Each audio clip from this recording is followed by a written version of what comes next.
moom borom subhanahu wa taala moo lay rey te sa wërsëg nag doo dee lu dul sa wërsëg jot nga ko. kon mbokk yi gis nga lu la nit dig tiital nee ko mënuloo dara yàlla rek a mën, yàlla rek a am, yàlla rek a mën. moo tax gis nga sëriñ Touba dañ ko laaj ne ko waa mais bés penc est ce que nit dina fa mënal kenn dara? déglul de sëriñ Touba mu ne yowmal qiyaama nit ki du fa mënal boppam sax dara. waa ku mënalul boppam dara nu muy talee keneen? nee na almaru nit ki laa yanfau du mënal nafsahu boppam la yan tus fa kayfa gayruhu idan min al ibad. kon nooy talee keneen yow sa bopp mënaloo sa bopp dara.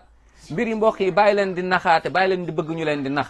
place yowmal qiyaama jugement bi foofu nga xam ne ay yonent dañuy tiit subhanallah naan ñoom mënuñu dara bés boobu ñoom seen bopp dañoo tiit paniqué wu. waaye ku dul yonent kon mbokk yi bàyyi leen nax nit ñi. nañu tuub dellu ci yàlla, jàngal leen nit ñi alxuraan. seen jotaay yi bu mbooloo ñëwee wax leen nit ñi yàlla, ne leen ni yonent bi sallallahu alayhi wasallam, ngeen jàngal nit ñi ñu xam sahaaba yi. da ngay gis koo xam ne mu ngi topp nit pendant 10 ans xamul kenn ci sahabatul kiram, nii ci sahaaba yu góor yi nii ci sahabiyaatu jigéen yi subhanallah. ju nga jàngal alxuraan xamuloo nu ñuy jullee, boo sa julli bu jàppoo xamuloo noo sa julli bu yàqoo noo koy defaree, xamuloo njàpp, jàngaluñ la set.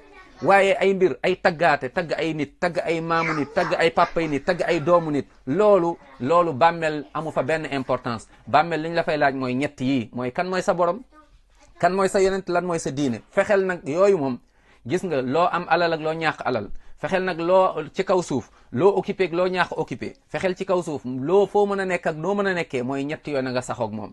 gis nga lu dul yàlla neen la, naam lu dul yàlla neen la, kenn mënalul kenn nag dara.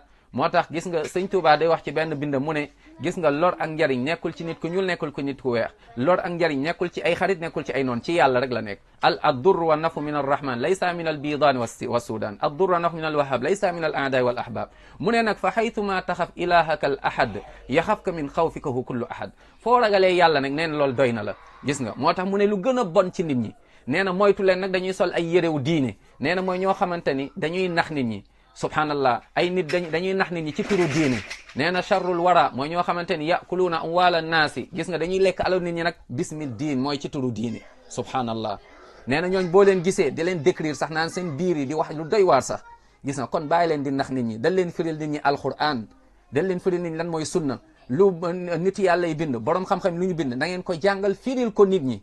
waaye booy woo nit ñi bu leen woo ci sa bopp, bu leen woo ci say maam, bu leen woo ci sa kër, waaye woo leen yàlla mu ne toppal wattabi sabila man anaaba ilayya. gis nga yoon ku jëm ci yàlla, yoon ku jëm mooy ci yàlla. moom la yoon sallallahu wax ne qul hadihi sabili ad'u ila allah. gis nga damay woote jëme ci yàlla.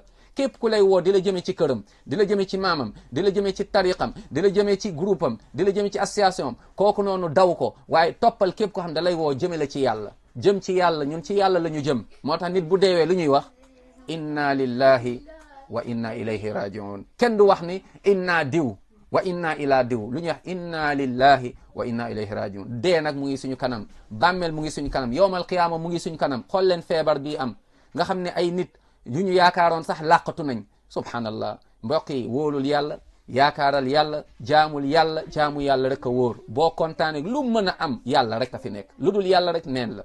yow nag yaa ngi naan iyyaka na'budu wa iyyaka nasta'in 17 fois ci journée bi, ndekete gëmoo ko. yàlla yow rek la ñuy jaam te yow la ñuy sukkandiku. problème boo am bàyyi fi yàlla. te julli rak xoolal boo amee problème yeewul guddi mooy dernier tiers de la nuit, ay une heure avant fajar, wala boog 3/4 d'heure avant fajar, nga jàpp ba sell julli ñaan yàlla, jooy wax sa problème, bàq yàlla, tagg yàlla, macha allah, ñaan sa julli ci yonent bi sallallahu alayhi wasallam, ñaan sa problème, ñaan sa soxla. après boo paree nga julliwaat ci yonent bi sallallahu alayhi wasallam. xoolal loolu mooy caabi problème boo mën a am ci kaw suuf. bu la kenn nax. wassalaamu aleykum wa rahmatullahi wa barakatuh.